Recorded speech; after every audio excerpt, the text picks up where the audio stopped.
Hi guys, jafnhaarpall here, and today I'm going to take you through the 6-month review of the beauty that is the Sprint GT. Okay, so a few things I've noticed after owning it for a while is what everyone else usually picks up on: wobbly mirrors. Okay, it depends if you bend them up that way or not. Okay, so if you bend them up that way a lot, you can loosen them in there, and I think the only solution is you can either go through the bearing to tighten the bolt or change the bolt like that. I haven't got round to doing it yet, however that is one of the main things I'll be doing. Can't really fault the engine, but that's pretty much on every review I've seen of the Sprint. Okay, the engine's top notch, can't really fault it. Coolant is still at the correct level since I've had it. Oil level's fine as long as you change it at the correct intervals. It's absolutely amazing. If you've got weak fingers, this stock clutch can get a bit tight. I like stock clutches, so I tend to stick with it. You can adjust it a bit closer if you need to, but in long bits of traffic where I'm holding the clutch a lot or doing a lot of stopping and starting, it can get a bit sort of niggly on your fingers, so depending on how well you do. Fuel economy, absolutely amazing. One of the best bikes I've ever ridden with the fuel economy. If I ride it at the speed limit, nice and cruise, top gear, no heavy throttling, I can get easily 250 miles out of it, which is unexpected for what dealership usually says. Usually they lie about their tank range, and that's by doing unrealistic speeds, but it's perfectly fine. Seals are all in place. I've checked all the seals the other day. All the seals and everything's in place. As long as you use half decent spark plugs as well. The spark plugs don't need to be changed often because you've got to go through the tank to get to there. I've had lots of questions about tyres, and lots of people have been using RD4s and shit like that. I've got the Battle Axe ones, Sport Touring tyres. I haven't had any dramas with them. But I've had some that say the stock tyres they get on them, they're not as good as the other ones, especially with confidence in the corners and shit. With these Battle Axes, I've never had any drama with them at all, and that goes with most of the bike as well. Mechanically wise, sound, I can't really fault it. Brakes are amazing, so I don't know who was on about saying the brakes were shit. I think I watched the Motorcycle News review and he said the brakes weren't very good. So I don't know what you're doing, mate. Might need to bed them in a little bit. And then moving to the rear of the bike, you've got the top box. I have heard people with the cables snapping, they just need to put a thicker screw in them, so it's entirely up to you whether you do that. I haven't had any dramas with it yet, but even with the panniers, I haven't just undone it and opened it. I've opened it with my hand rather than just letting it drop, so you just look after it a little bit better. Aftermarket exhaust, if you haven't seen my video for my new exhaust, I did say baffles in or out. I've kept them in for the minute. It's a lot more nicer, a lot more flush compared to the stock one, that massive giant thing. It also shows off the single swing arm a little bit better, because I do like the single swing arm. The only other thing that would make it look absolutely amazing is if you get a short stubby exhaust here, so it ends there, if you want to see the whole thing. But as far as I'm concerned, as long as you stand back, further back, you can see the swing arm, which is good. And then as long as you keep a nice decent oil in there and change it regularly, you'll be right. As regards to the spring load, it was tight the other day, so I've been sort of winding it all the way and then undoing it back to my correct level every couple of weeks, just to stop that bolt there from seizing the whole spring load. So if I do want to go on a tour, I haven't got to take it apart to do it with, so that's good. And then the rear coil and everything's fine. The mudguard's got a bit of a scratch on there, I don't know where that's come from, but it's just a mudguard, so I'm not too bothered with it. But as regards, as I said a minute ago, mechanically can't really go wrong, so let's take it out for a little spin and see how we get on. So the buttons are all good. Buttons last quite a while actually, to be honest. I had a few old bikes where the kill switch was going, so I just had to fucking connect it permanently, otherwise it was just sometimes it'd start, sometimes it wouldn't, but that's old bikes. This one's still good. Throttle response is still good. Clutch cable's still pretty good as well. I'll just tighten if it does get a bit loose. I've had a few people on about the temperature gauge going quite high. Mine goes quite high when it's warm, but as long as you keep topping up the coolant, there's fresh coolant every now and then, you'll be alright. If you have to flush the system, then do it. If you are having overheating problems, which I know a lot of people have been, because they've been posting on the Sprint GT page on Facebook, then just check your cables and that coming from your coolant, because there are any little rubber things that they might go. It might just be a simple case of just replacing that.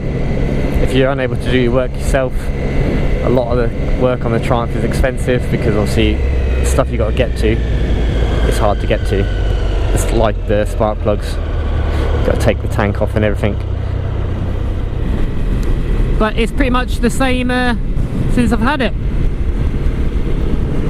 I've been doing a lot of miles on it.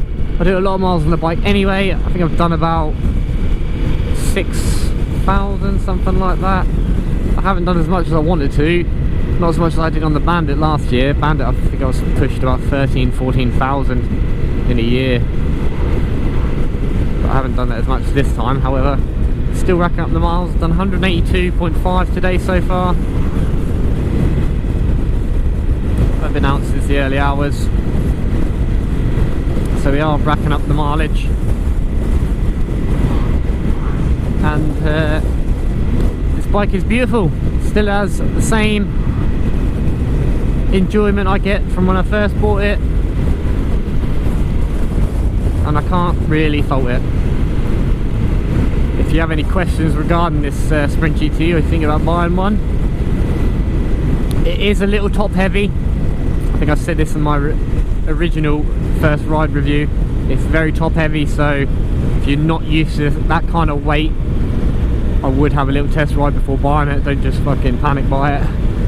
It is a beautiful bike, don't get me wrong, but the top heaviness does make it a bit hard to maneuver it if you're not got a lot of experience regarding bikes, or you've been out for a while and you're coming back into it.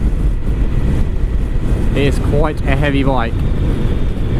It's alright for stuff like Harleys and that, because they're lower down, but this is quite high, and you can adjust the seat height, but it's quite limited. So if you are short, 5'10" and that kind of area or below, I would recommend lowering to the lowest it can go and then test riding it, because it does,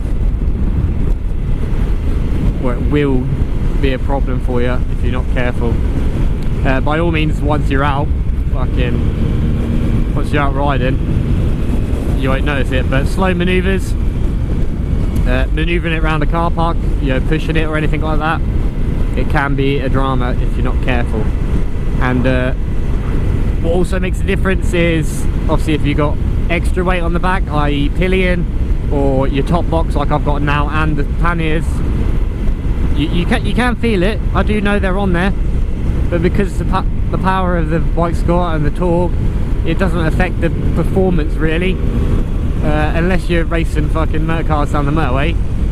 You ain't gonna notice the power difference really. It's got plenty of torque, but it's just something to be aware of, especially if you've got a pillion. If you haven't watched my pillion tips video, I would recommend it, 'cause it's just got a few things to take note on this bike particularly. And if you want to ask any questions about the bike in general, this is the video to do it on, because there's a lot of questions people want to know about buying it, or even just people that already own it. I've had a few messages from people that already own it asking me questions, saying, have you had this problem with this, problem with that? So far, no. In regards to ride quality, haven't had any deterioration in the ride quality yet. I've been doing a lot of two-up lately as well, with Holly and other various passengers. I've also had a lot of gear on if I'm riding down to Southampton. I've usually got my top box and panniers on and stuff like that. No really drama with it. You can adjust the preload if it is heavier kit, like I said there. Just make sure you adjust the preload screw every couple of weeks, whether you're riding or not. Just screw it all the way in, screw it out, just to stop that screw from seizing. And just general stuff like that, just, you know, just keep an eye on it. You don't want stuff seizing. And then other than that, like I said earlier, there's nothing, I can't fault anything really. Engine, fucking top notch, 5-star. If I did a 5-star rating for this bike, it would be 5-star for the engine. It's absolutely amazing. Ride position's good. You are slightly leant forward. It's not almost like a sports bike, but you are sat up a bit, so it is quite good. And I ride all the way down to Southampton, sometimes in one stint. Yeah, I stop just before I get to Southampton just to fill up, so I've got something to play with. But I can get all the way down there on a tank. It's about 240 miles, and I get down there on a tank usually with 2 bars, or usually the fuel light just comes on, which means I've got another 3 or 4 litres to play with when the fuel light comes on. It means I've got about 3 or 4 litres to play with, so you're still like plenty of fuel to do what you need to do. 10 bars there, and I've noticed every bar's about 25 miles ish. 25 miles? Yeah, 25 miles per bar. So every 2 bars is 50 miles, so you know you've got about 250 in there. I always give it my 250. I don't think I've gone a lot over that, and that's motorway miles as well. I've got a few roads like this before I head out on the motorway, and then it's just motorway the whole way, cruising 70. And that'll get me where I need to go, and that long miles. So it's really good for touring. It's got the sporty power to it if I need it. I haven't really raced anyone, to be honest. Not really the kind of bike to do it, but if I want to, I'll keep up with 600 sports bikes. Unless anyone's going absolutely mental, depending on your riding experience, you will keep up with the general people. So if you are getting on a bit, and you're watching this and you're thinking about getting rid of your sports bike because it just gives you too much hassle, go for this. You're still slightly leant forward if you want to. You can lower these bars so you're slightly bit more forward like that, and if you want to, you just sit up, bolt upright. If you want to duck behind the fucking screen, you can do. So it's entirely up to you. It's plenty of me, but I'm nearly 6'3", and even me ducking behind this is still fucking spot on. You can still see what I'm doing. So it's the perfect little bike for it. It is a big monster. Oh, I should have pulled into McDonald's for a little snack. I should have done. But I'm off to go get a new helmet.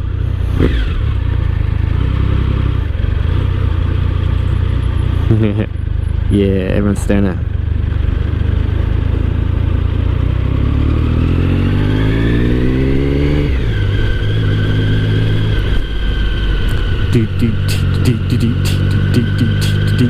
Yeah, so I don't know what people are on about with these regards to the tyres. Get a tyre that you're comfortable with. I've had no dramas getting this fucking right down in a corner. I mean, if you want to take it to a track, have a little play with it, have a little play. On the pegs, you've got a little bit of bolt, like a bit of metal that comes out with a ball on the end, so if you're worried about that hitting the floor, I haven't hit it yet.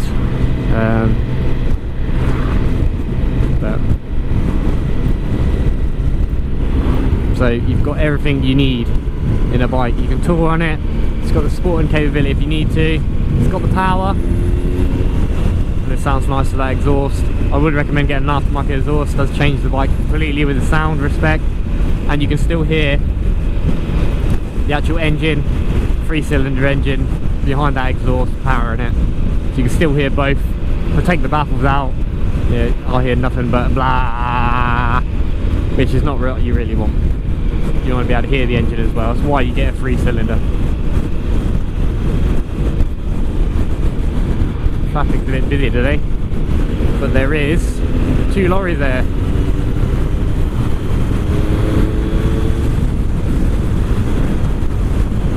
Very upright, and because of the weight, when I overtake like that, I'm not have to worry about the gust of wind coming past after I pass the lorry.